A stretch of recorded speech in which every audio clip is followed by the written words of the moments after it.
Can't you find a Bluetooth device on iPhone? Let's say you're trying to find wireless AirPods or other wireless Bluetooth accessories. If your iPhone cannot detect them, try these troubleshooting processes to solve your issues. Solution 1. Turn off the device restriction for Bluetooth.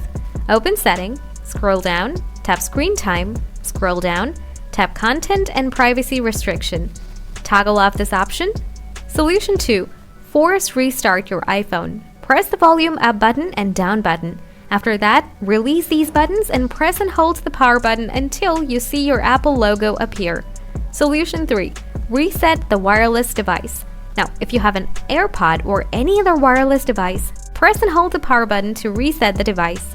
After resetting your device, now check again and check whether your device is visible to your iPhone or not.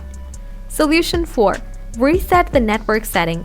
Open Setting, scroll down, tap General, scroll down, tap Transfer and Reset.